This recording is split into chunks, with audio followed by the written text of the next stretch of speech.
Greetings, class. This week we're going to talk about evidence-based practice in Chapter 8 of your textbook. Remember last semester, our focus was on introducing the main topics and getting students oriented to professionally written papers, asking a clinical question, and utilizing literature search tools. This semester, we'll focus on building those concepts, but the topics will continue to be woven throughout the curriculum, so you can expect to dig deeper in each level of the program. This semester, we're going to focus on levels of evidence. In your S1 semester, you will begin a project by identifying and assessing a community of interest, identifying potential problems within that community, and then doing a literature review of the problem. In your senior semester, the S2, you'll focus on moving the findings from your S1 semester into an evidence-based intervention, and students will develop a tangible item to implement and disseminate information on. This is exciting stuff. I know students aren't as excited about it as I am, but I love evidence-based practice, mostly because I'm still a nurse that practices in the acute care setting, and evidence-based practice definitely improves the safety and effectiveness of healthcare. Nursing care should be based on sound scientific evidence in order to improve clinical care practices, interventions, and patient outcomes. There's a list of things that evidence-based focused care can do on the right-hand side. It can dispel myths in clinical practice. It helps us to avoid errors and unintended consequences and complications. It contributes to the science of nursing. It leads to repeatability of intended patient outcomes, and it standardizes effective care. The best reason for learning about research and evidence-based practice is that the ability to read and use nursing research enhances your ability to give quality patient care. The practical reason is that educational and practice standards require that you acquire a degree of research competence to utilize and implement evidence-based practice. Full spectrum nurses in healthcare settings today participate in research by doing the following. They identify areas that should be examined through the research process. They assist in designing and or performing research, but assist is the key word there as a BSN prepared nurse. And nurses utilize research as a basis for their practice. Utilization of research and evidence-based practice is also required by healthcare organizations at all levels. I have the most used organizations on this slide. The position of the American Nurses Association is that all nurses share a commitment to the advancement and ethical conduct of nursing science. If you recall, QSIN, the Quality and Safety Education for Nurses project, identified competencies for nurses, and one of those is the ability to integrate best available current evidence with clinical expertise and patient family preferences and their values for the delivery of optimal care. The National Academy of Medicine calls for all healthcare professionals to be educated to deliver patient-centered care as a member of the interdisciplinary team, emphasizing evidence-based practice, quality improvement approaches, and informatics. And the mission of the Agency for Healthcare Quality Research and Quality, AHRQ, is to produce evidence to make healthcare safer, of higher quality, more accessible, equitable, and affordable, and to work within the U.S. Department of Health and Human Services and other partners to make sure that evidence is understood and used. So this slide looks familiar because it's the one I used last semester to show you kind of the difference between research and evidence-based practice.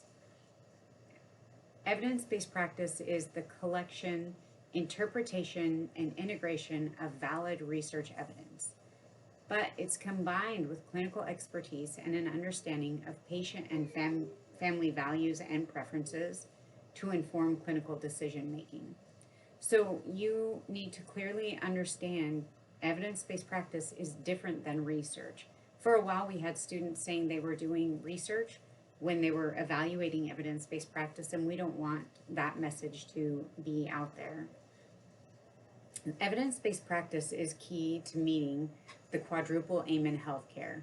It improves patient experiences through the provision of quality care. It enhances patient outcomes, reduces costs, and it empowers clinicians, which leads to a higher job satisfaction, which is very important in nursing.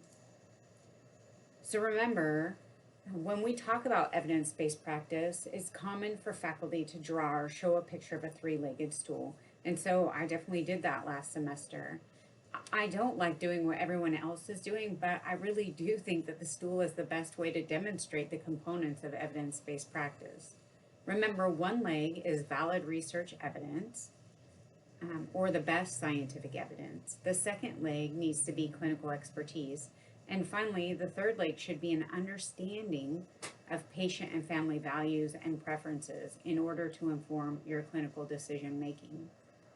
A really important point is that sometimes your stool will be wobbly, one leg would be longer than the other. And in cases like this, you need to refrain from making clinical decisions until you can get the stool leveled out. So an example of a wobbly stool would be this. If you have outstanding scientific evidence, but it makes no sense in a certain clinical setting, like the cost is too high, or you're in a rural facility and there's no way you could get a certain product, you can't implement the practice. So we can't have wobbly stools in practice, right? Another example would be patient preference. My kids just got their annual flu vaccinations, so let's take that example. So are flu vaccinations effective? Are they good practice? Yes, but nobody wants a shot for an immunization, especially not little kids, right?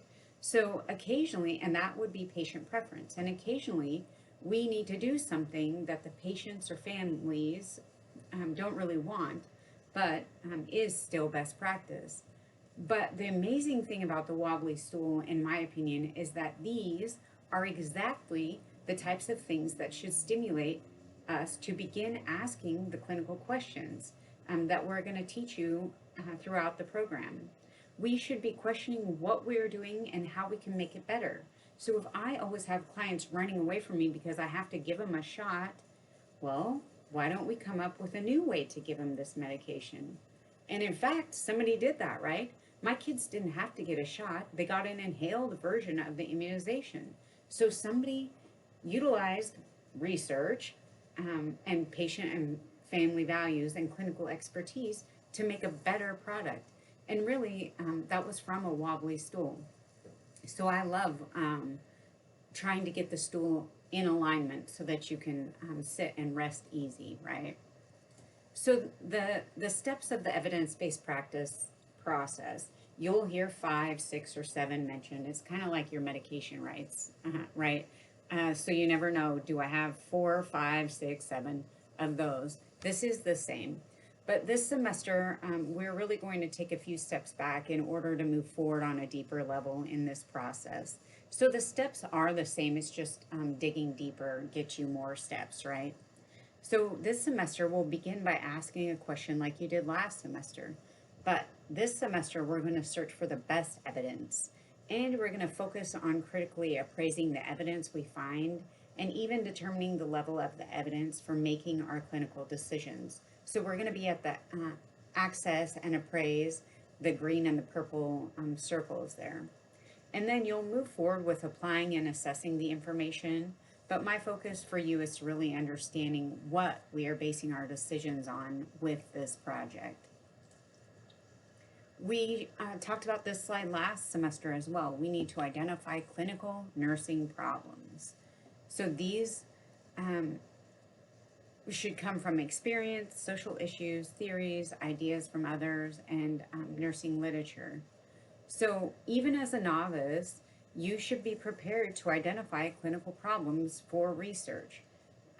And remember, the thermometer was my question because we use all types of thermometers and some of them are used poorly. And so it's important that we ask questions when we see things done a different way. And so really it's a good example of asking a clinical question. So step one, you recall from last semester, is asking your PICO question. So you need to formulate a searchable question though. Once you find your topic of interest, you have to state it in a way that you can find it in the vast amounts of nursing literature that's already been published.